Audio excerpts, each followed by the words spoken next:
Today, we're diving into a really powerful story about family, money, and what happens when two totally different worlds have to collide under the exact same roof. It's one of those classic tales of rich versus poor, but, with a twist that gets right to the heart of what really holds a family together.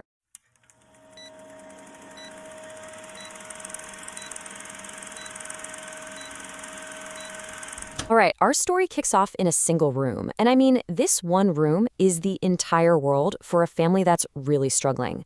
It's this small, cramped space that kind of sets the stage for all the drama that's about to go down. So here's our family. They're all packed into this one-room house where being poor is just a constant reality. The older son, Kishore, he's married to Ganga. And because she comes from a poor family, well, she's treated less like a daughter and more like a live-in maid. She's the one doing everything, the silent, hard-working heart of the home, and nobody seems to appreciate her at all. Just when it seems like life is stuck in this tough, grinding routine, something happens.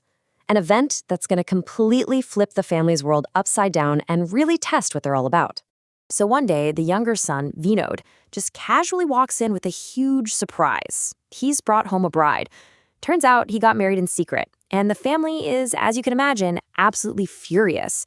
His mother, Maya, is just beside herself, thinking he's brought more shame and another mouth to feed into their already difficult lives. But then the big reveal happens, and everything changes in an instant. The new bride is Janvi Kapoor, the daughter of the wealthiest businessman in the whole city. And what's wild is how fast the family's anger just vanishes. It's like the name Kapoor is a magic word that makes every single problem disappear. And this quote just says it all. The mother-in-law, Maya, who was literally just scolding her son, is now singing his praises. The secret marriage? Forgotten. The fact there was no big wedding? Doesn't matter. All that matters now is that their new daughter-in-law is loaded. Okay, this is where the story really takes a dark turn. Because with the sudden arrival of wealth, you start to see the family's values get all twisted up, creating this awful divide between the two daughters-in-law. The difference in how they're treated is it's immediate and it's brutal. Ganga is expected to cook, clean, and basically wait on everyone, even when she's sick with a headache. Janvi, on the other hand, she's told not to lift a finger. In their tiny little room, Ganga sleeps on a mat on the floor so that Janvi can have the only bed. It's painfully clear. In this house, respect isn't earned, it's bought. Their poverty creates this one recurring issue. It's always raining, so Ganga has to hang the wet clothes to dry inside. And of course, the water drips right onto the bed, which is now Janvi's bed. This becomes a daily source of tension and a constant annoying reminder to Janvi of the life she left behind. So Janvi, fed up with her wet bed, doesn't try to understand or compromise. She just solves it the way she knows how. She throws money at it. She goes out and buys a brand new washing machine that can wash and dry the clothes, fixing a problem the family had just been living with for years. And this move, while it seems helpful, really just makes that class divide in their home even wider. And Maya's reaction says everything you need to know. She praises Janvi for being so caring, totally forgetting that Ganga has been washing everyone's clothes by hand for years. For Maya, who's known nothing but hardship, Janvi's money isn't just nice to have, it's a lifeline. Her financial gift is seen as an act of love, while Ganga's years of physical labor are just, expected.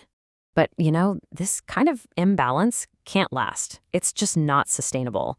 As Janvi gets more and more entitled, all that simmering resentment is about to explode into a huge confrontation that's going to force everyone to face some hard truths. And the thing that finally lights the fuse is such a simple accident. Ganga, who's pregnant and still being run ragged with all the housework, is serving tea when she accidentally spills a tiny bit on Janvi's fancy designer clothes. To Janvi, this isn't an accident. No way. It's a personal attack from someone she thinks is beneath her. Janvi just explodes. She launches into this stream of cruel insults, calling Ganga a poor wreck and accusing her of being jealous. It's really the ugliest moment so far, where all that unspoken contempt she feels is finally out in the open for everyone to hear. But then, something totally unexpected happens. Divya, the family's daughter, who had kind of been on Janvi's side, just can't take it anymore. She actually stands up to Janvi, defending a pregnant Ganga and calling Janvi out for her terrible behavior. This is the very first crack in Janvi's armor of wealth. And then comes the knockout punch. Janvi's own husband, Vinod, who's been quiet this whole time, tells her to pack her bags. He's seen her cruelty, her total disrespect for his family, and he chooses them over her money. He's taking her back to her father's house. For good. So now she's faced with losing the one thing her money can't possibly buy, her husband and her new family. Janvi is forced to take a hard look at herself, and it could lead to a brand new beginning for every single one of them. The threat of losing her husband is the serious wake-up call Janvi needed. She finally understands that you can't buy a family, you can't control them. She just breaks down, crying and apologizes to everyone, especially to Ganga, for how awful she's been. And the family, choosing to heal instead of fight, decides to forgive her.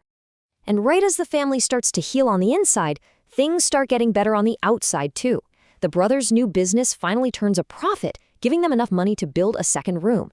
The very thing that made all their emotional problems so much worse is finally fixed. With their own space, the whole dynamic is just transformed. Janvi and Ganga are no longer rivals. They're like sisters now, supporting each other. They cook together, they live in harmony, and the house is finally filled with genuine peace and happiness instead of all that tension. And this story leaves us with this one really important question. Janvi had all the money in the world, but she was seconds away from losing everything that truly mattered. It really makes you ask yourself, what actually defines a rich life? Is it the number in your bank account? Or is it the love and respect you share with the people around you? What is true wealth?